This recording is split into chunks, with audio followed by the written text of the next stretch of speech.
Bonjour à tous, je me présente, je suis Franck Tourel, enseignant de droit civil au sein de la prépa ISP pour le concours d'inspecteur des finances publiques. Nous allons envisager dans le cadre de cette vidéo les sujets qui ont été proposés au concours d'inspecteur des finances publiques en droit civil. Avant de rentrer dans le détail de la correction, permettez-moi de vous proposer quelques remarques préalables en la matière. D'abord, les sujets. Quels étaient les sujets qui ont été proposés?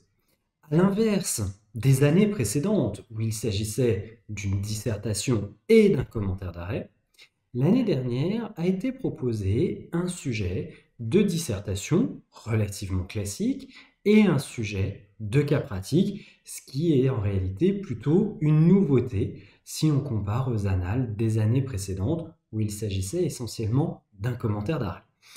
En réalité, ça ne change pas en tant que tel la difficulté de l'épreuve, puisqu'ici, il s'agissait, tant pour la dissertation que pour le cas pratique, de sujets qui étaient relativement abordables. En effet, pour la dissertation, le sujet était le suivant: les exceptions de procédure, régime et effet. Le sujet en tant que tel n'est pas difficile dans la mesure où il n'implique pas une réflexion de la part du candidat. En revanche, il nécessite d'avoir de solides connaissances en matière de procédure civile. D'autant plus qu'ici, on vous donnait quasiment l'intégralité du plan. Il s'agissait d'envisager d'une part le régime des exceptions de procédure et d'insister ensuite, dans un second temps, sur les effets des exceptions de procédure. Pour le cas pratique, lui, il était relativement facile. En effet, il était facile, même s'il portait sur un point assez spécifique du programme, le droit de la famille, le droit des personnes, et plus spécifiquement encore le changement de nom, le changement de sexe et les conséquences que cela peut avoir dans le cadre d'un mariage. Il était en réalité relativement facile et il n'y avait pas ici de difficulté pour appréhender le cas pratique. En tant que tel, il n'y avait pas, on va dire, de piège dans le cadre de ce cas pratique. Une fois de plus, ça nécessitait des connaissances ici en matière de droit des personnes et de la famille, mais il n'y avait pas vraiment de piège comme pour la dissertation. Qu'est-ce qu'il convenait de faire pour ces sujets-là? D'abord, pour la dissertation, il convenait dans un premier temps de parfaitement analyser les termes du sujet, les exceptions de procédure, donc on l'a au pluriel, signifie donc qu'il y a plusieurs types d'exceptions de procédure. Il ne fallait pas s'attacher à un type d'exception de procédure, comme les exceptions de nullité, mais il fallait les envisager dans un sens extrêmement large et appréhender, par exemple, dans le cadre des développements, tout ce qui concernait également la litispendance, la connexité, les exceptions dilatoires et même les exceptions d'incompétence. Donc il fallait d'abord procéder à une bonne analyse du sujet et ensuite déterminer les deux éléments de ce sujet, les régimes et les effets des exceptions de procédure. Il était donc nécessaire d'appréhender ces deux aspects, d'une part le régime, d'autre part les effets. À cela, comme j'ai déjà pu vous le dire, il était en effet nécessaire d'avoir de très bonnes connaissances en matière de procédure. S'il ne s'agit pas d'un sujet spécifique sur un point précis, c'est toutes les exceptions, cela porte néanmoins sur un pan du programme qui peut être considéré comme étant relativement difficile à appréhender. Pour le cas pratique, il s'agissait ici de lire de manière très attentive le cas pratique à partir de connaissances pour bien qualifier la situation juridique d'ensemble. Les époux ici sont mariés, l'époux fait part de son mal de vivre dans son corps et souhaite changer de sexe, passer du sexe masculin au sexe féminin. Avec ces deux questions, peut-il déjà faire une demande de modification de son état civil pour changer de sexe et de son prénom? Donc ici, on va devoir distinguer le changement de sexe et ensuite le changement de prénom. Quelle est la procédure à respecter et est-ce qu'il remplit les conditions exigées? Troisième question, qui est une question assez large en réalité, c'est quelles sont les conséquences sur leur mariage? Et ici, il fallait envisager vraiment les différentes conséquences qu'il y en ait ou d'ailleurs qu'il n'y ait aucune conséquence dans le cadre de leur mariage. Alors, passons maintenant à la correction, à une proposition en tout cas de correction de ces deux sujets. Commençons par le premier sujet, à savoir la dissertation qui portait sur les exceptions de procédure, les régimes et les effets. D'abord, au stade de l'introduction, qu'est-ce qu'il convenait de faire dans le cadre de cette introduction? Premièrement, on part dans une dissertation d'une phrase d'accroche. Et ici, au-delà de la difficulté d'avoir une accroche dite référencée, une citation, il convenait à mon sens de faire une accroche extrêmement générale, tout en étant technique en matière de procédure civile, et d'affirmer que pour s'opposer à une demande, voire à un moyen de défense également, le plaideur dispose de plusieurs instruments, en l'occurrence de 3 instruments. D'abord la défense au fond, ce n'est pas notre sujet. Ensuite, les fins de non-recevoir, ce n'est pas notre sujet. Et enfin, l'exception de procédure. Vous voyez que dans mon accroche ici, j'appréhende les termes du sujet. Il y a bien les éléments de mon sujet en accroche. Ensuite, deuxième partie de l'introduction, il faut envisager les définitions et envisager également la culture juridique. La définition ici, et je sais la difficulté que vous pouvez avoir de ne pas avoir à vos dispositions le jour du concours vos différents codes, ici nous avons une définition légale de ce que sont les exceptions de procédure. En effet, l'article 73 du Code de procédure civile pose la définition de ce qu'est une exception de procédure.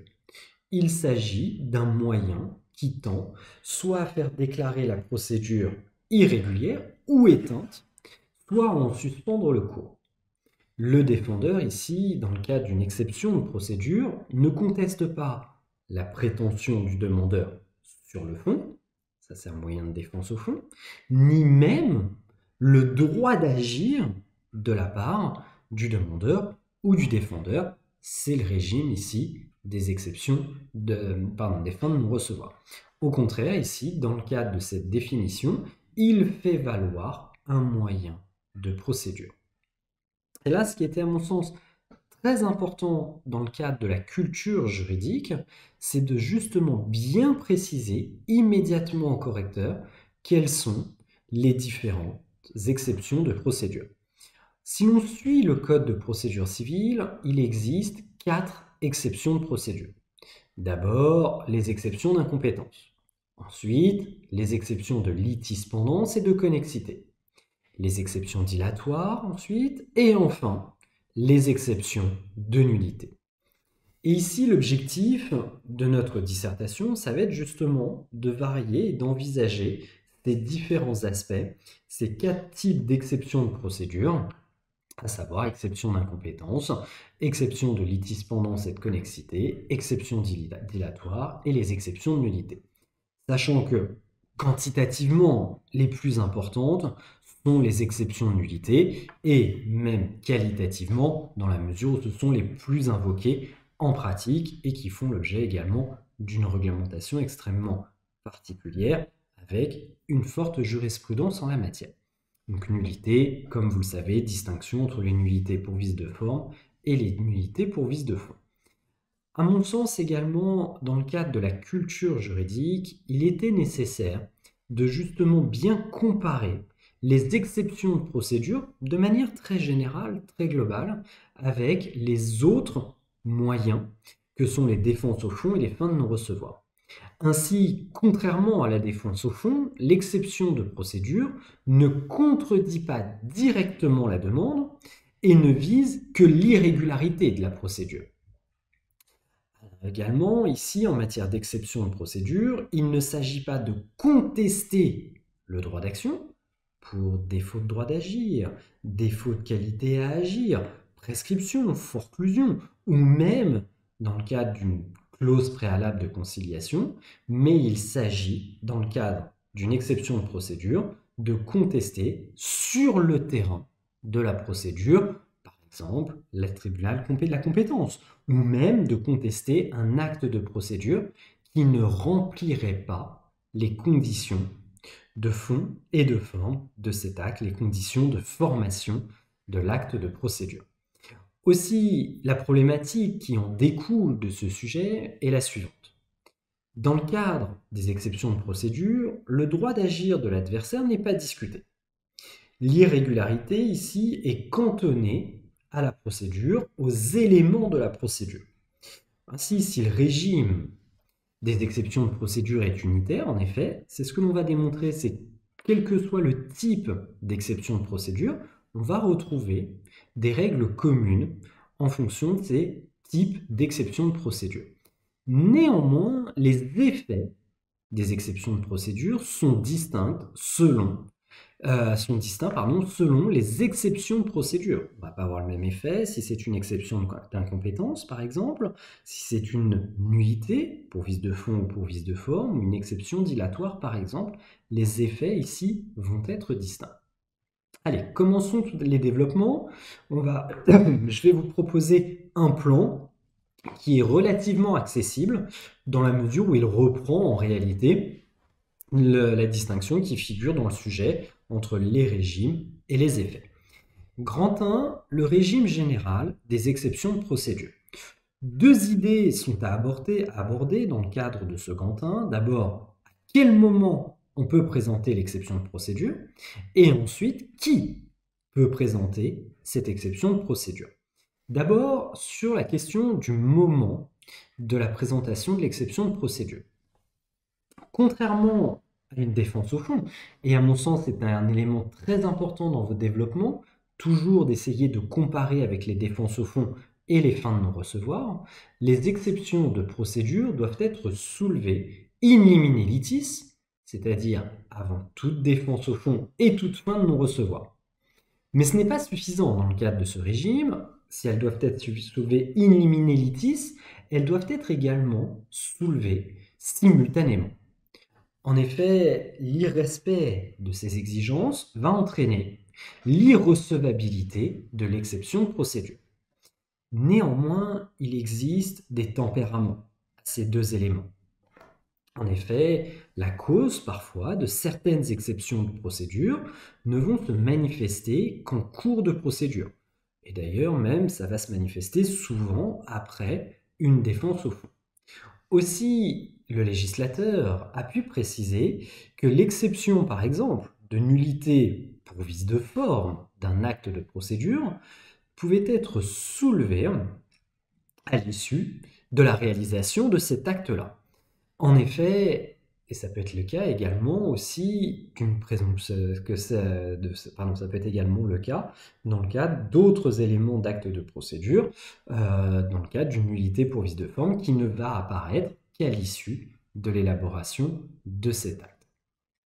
Donc on voit ici que les exceptions de procédure, si elles doivent être soulevées avant toute défense au fond et toute fin de non-recevoir, elles peuvent néanmoins être soulevées au gré de la procédure, au fur et à mesure de la procédure, autrement dit, au fur et à mesure de l'apparition des actes de procédure. Et l'exemple type, c'est la nullité pour vice de forme.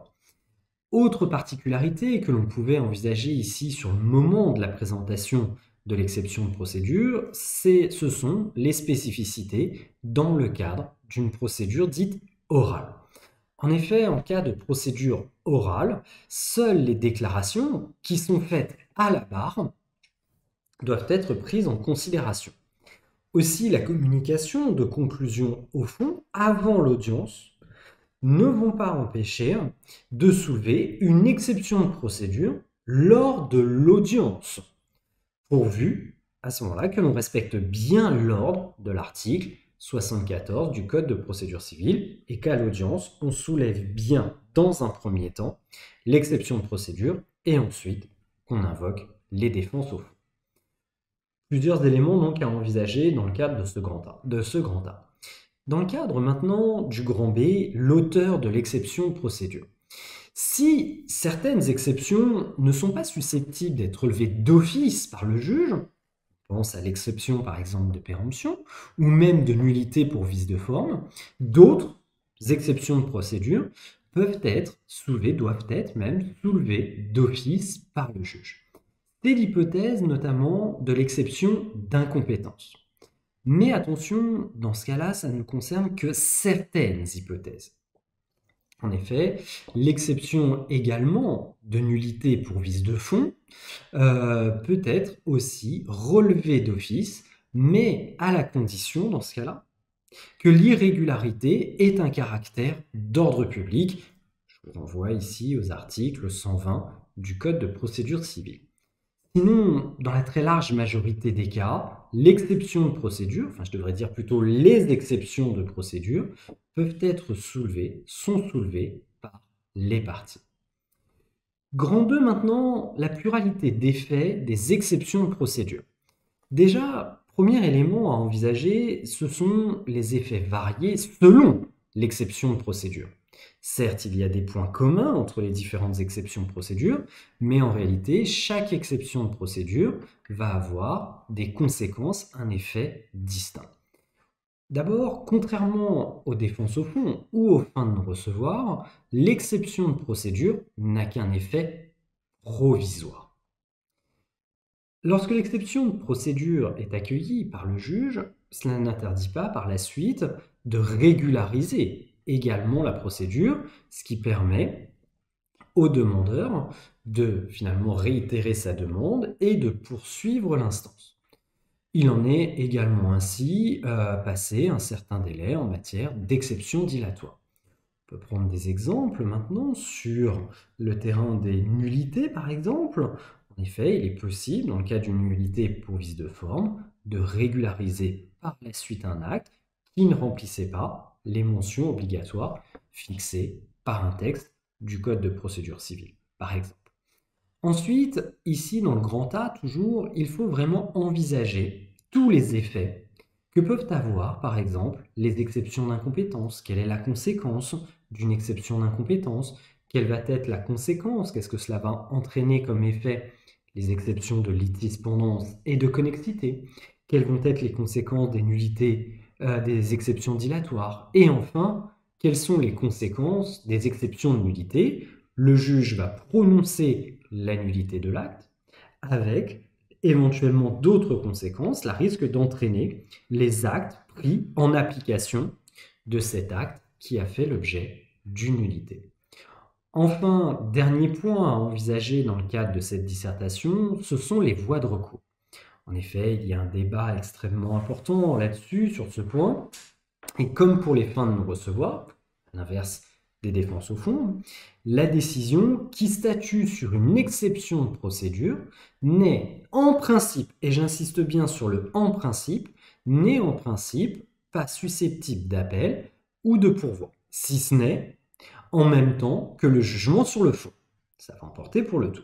Néanmoins, il en va différemment, et je vous renvoie à l'article 544 du Code de procédure civile, il en y va différemment lorsque l'exception de procédure met fin en tant que telle à l'instance. Dans ce cas, un appel est tout à fait envisageable en la matière.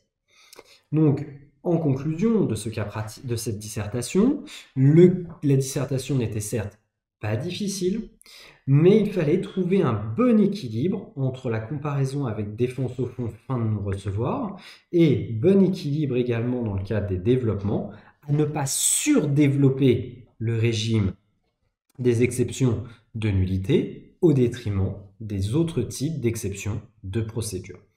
Passons maintenant au cas pratique qui n'était pas très difficile en tant que tel, mais qui nécessitait aussi de bonnes connaissances. En substance, il s'agissait d'un couple marié depuis 10 ans et l'époux fait part de son mal de vivre dans son corps et il lui avoue que depuis son enfance, il ne se sent pas heureux. La situation n'ayant que trop duré, il l'informe qu'il souhaite commencer un traitement hormonal et décide de changer de sexe et de prénom sur son état civil. Il refuse donc désormais d'être appelé Pierre, il souhaite s'appeler Élodie. Il modifie également sa tenue vestimentaire pour ressembler à une personne ici de sexe féminin. Pierre, première question, peut-il faire une demande de modification de son état civil pour changement de sexe et de prénom? Donc, il faut bien envisager les deux aspects. Ensuite, quelle est la procédure à respecter et remplit-il les conditions? On rejoint ici un peu la première question, mais attention d'abord de ne pas anticiper dessus. Enfin, question qui est très ouverte, quelles sont les conséquences sur leur mariage? Et là, on pouvait envisager de nombreuses conséquences. Premièrement, grand 1 sur la question de la demande de modification. Il convenait ici de distinguer les deux aspects. D'abord la question du changement de sexe et ensuite la question du changement de prénom. D'abord, pour ce qui est du changement de sexe, il faut se référer ici à la loi du 18 novembre 2016 qui a modifié l'article 61-5 du Code civil. En effet, selon cet article-là, désormais, pour pouvoir changer de sexe, il n'est plus nécessaire d'avoir subi les traitements médicaux, d'avoir subi les opérations chirurgicales et une stérilisation, contrairement à ce que pouvait l'affirmer antérieurement la jurisprudence. Désormais, selon l'article 61-5 et 61-6 du Code civil, il faut que toute personne, majeure ou mineure émancipée, démontre par une réunion suffisante de faits que la mention relative à son sexe dans les actes de l'état civil ne correspond pas à celui dans lequel se présente et dans lesquels elle est connue pour en obtenir la modification auprès de l'état civil. C'est l'article 61-5 et l'abandon des opérations chirurgicales, c'est l'article 61-6. Donc ici, a priori, Pierre peut tout à fait obtenir le changement de sexe, puisque l'on a divers éléments, il se sent mal dans son corps, il lui avoue depuis son enfance qu'il ne se sent pas homme, de toute façon il commence un traitement hormonal, mais en soi ce n'est plus nécessaire, ce n'est plus une condition, et en plus il se fait appeler par un autre prénom. Donc a priori, pas de difficulté, ici les conditions sont remplies. Pour le changement de prénom maintenant, toujours la loi du 18 novembre 2016, qui a opéré également de nombreuses modifications, et désormais, article 60 du Code civil, toute personne qui justifie d'un intérêt légitime peut demander à changer de prénom devant, attention, non plus le juge aux affaires familiales, depuis le 20 novembre 2016, mais directement auprès de l'officier d'état civil, du lieu de la résidence ou du lieu de l'acte de naissance a été dressé. Ici, c'est donc désormais l'officier d'état civil qui opère une appréciation in concreto pour déterminer si le changement de prénom est justifié. Néanmoins, ici, on a une particularité, c'est qu'elle interviendrait à la suite d'une procédure de changement de sexe. Or, ce sont deux procédures distinctes. D'où la deuxième question que l'on vous pose, grand 2, la procédure à suivre. En ce qui concerne la procédure à suivre, pour le changement de sexe, ça ne s'opère pas directement auprès de l'officier d'état civil, mais la demande est portée devant le tribunal judiciaire, dans le ressort duquel soit la personne demeure, soit son acte de naissance a été dressé ou transcrit. Il s'agit d'une demande qui est formée par requête, remise ou adressée auprès du greffe. Cela relève donc, dans le cadre de la procédure, à la matière gracieuse, ce qui implique donc que le ministère d'avocat, en l'espèce, n'est donc pas nécessaire. Les décisions sont rendues en la matière hors la présence du public et les voies de recours sont ouvertes au ministère public. Dans le cadre justement de cette procédure de changement de sexe, il est également possible, toujours devant le juge du tribunal judiciaire, de procéder également au changement de prénom. Et là, le changement de prénom est presque quasiment automatique. À partir du moment où on a changé de sexe, il est possible de modifier sur injonction du juge, de faire modifier à l'état civil le changement de prénom.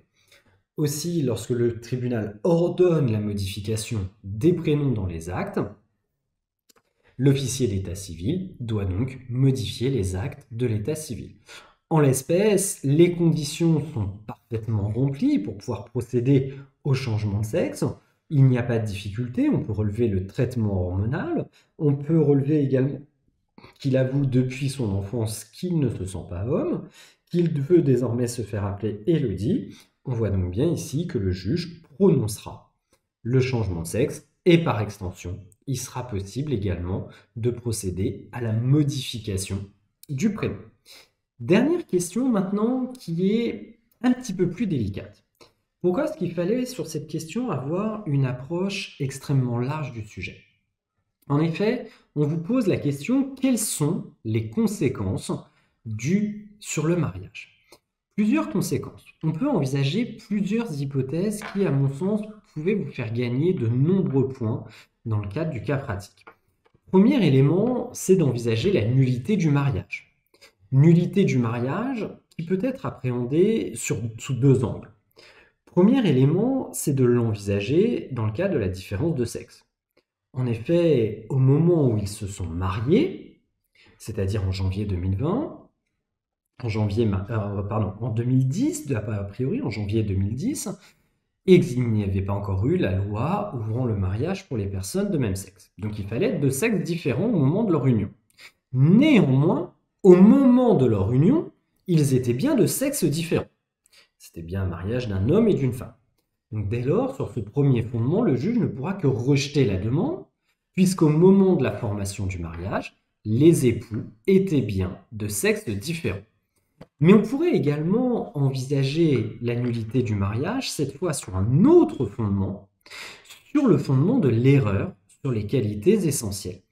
En effet, sur ce fondement-là, on pourrait tout à fait considérer qu'il y a eu erreur sur les qualités essentielles de la part de l'épouse, puisqu'elle pensait se marier avec une personne qui ne se sentait pas, depuis son enfance, on vous le mentionne, depuis son enfance, du sexe opposé. Ici, il y a bien donc une discordance entre la réalité et la croyance. Elle avait la croyance de se marier avec une personne qui n'avait pas la croyance d'être transsexuelle. Or, la réalité, c'est une personne qui a la croyance finalement d'être du sexe opposé. Néanmoins, ici, on se heurte à une difficulté, c'est la question de la prescription. Donc on peut l'écarter. Ensuite, sur le terrain du divorce. En effet, en matière de divorce, il faut, donc on est sur le terrain du divorce pour faute, article 242 du Code civil, il faut 3 conditions, une faute, ensuite il faut une imputabilité, et enfin, cela doit rendre intolérable le maintien de la vie commune. Bon, sur la dernière condition, est-ce que cela rend intolérable le maintien de la vie commune? On peut le présumer au regard de la situation factuelle. On peut ensuite envisager l'imputabilité. On ne donne aucun élément de fait pouvant laisser croire qu'il n'avait pas conscience de la réalisation de ces actes. Enfin, la faute. Ici, la faute, c'est quoi? C'est un manquement aux devoirs et obligations du mariage. Et là, on a assez peu d'éléments, en réalité. En effet, on ne sait pas, finalement, du côté d'Olivia, si réellement il y a une faute. En effet, désormais, depuis la loi du 17 mai 2013, ouvrant le mariage entre les personnes de même sexe, en soi, il n'y a pas vraiment de faute en l'espèce. Si la communauté de vie est respectée, la communauté de lit est également respectée, il n'y aurait pas de faute. Ici, en aucun cas, on ne nous mentionne pas qu'il y a eu un adultère. En revanche, si du côté d'Olivia, ce n'est plus possible d'avoir des relations sexuelles dans ce cas-là, oui, on pourrait envisager ici une faute, car finalement, cela rendrait intolérable le maintien de la vie commune pour elle. Et d'ailleurs, la jurisprudence l'a admis, mais sous l'empire des textes anciens, que l'acquisition du sexe féminin par le mari, à la suite d'une opération chirurgicale, obligeait, alors attention, désormais c'est plus obligatoire, en raison de la loi du 17 mai 2013, désormais de différence de sexe, obligeait au prononcé, au divorce, au tort exclusif de l'époux en l'occurrence. Donc ici, tout va dépendre en réalité de la situation factuelle, et on a assez peu d'éléments, voire même, il n'y aurait ici, c'est la dernière voie possible, aucune sanction. En effet, si aucun des époux, si par exemple ici Olivia n'intente pas une action de divorce, le mariage restera parfait. parfaitement valable et devra s'exécuter. Désormais, puisqu'on autorise le mariage entre les personnes de même sexe, ici ce n'est que d'un point de vue de l'état civil, un mariage entre deux femmes. C'est tout. Donc ici, si aucun des époux ne sollicite un divorce, quel qu'il soit d'ailleurs, divorce par consentement mutuel ou un divorce par acceptation du principe de la rupture ou altération définitive du lien conjugal, ou divorce pour faute, il n'y aura aucune sanction en la matière. J'en ai terminé avec ce cas pratique et en guise de conclusion, permettez-moi d'ajouter ces deux éléments. Pour ceux qui préparent notamment le concours d'inspecteur des finances publiques, il est nécessaire d'avoir des connaissances solides en droit civil. Et quand je mets en droit civil, c'est de manière très large, aussi bien d'un point de vue du droit substantiel que d'un point de vue du droit processuel. Et aussi, il faut de la méthode, l'un n'allant pas sans l'autre. Je vous souhaite à tous bon courage dans le cadre de votre préparation pour le concours d'inspecteur des finances publiques. Au revoir.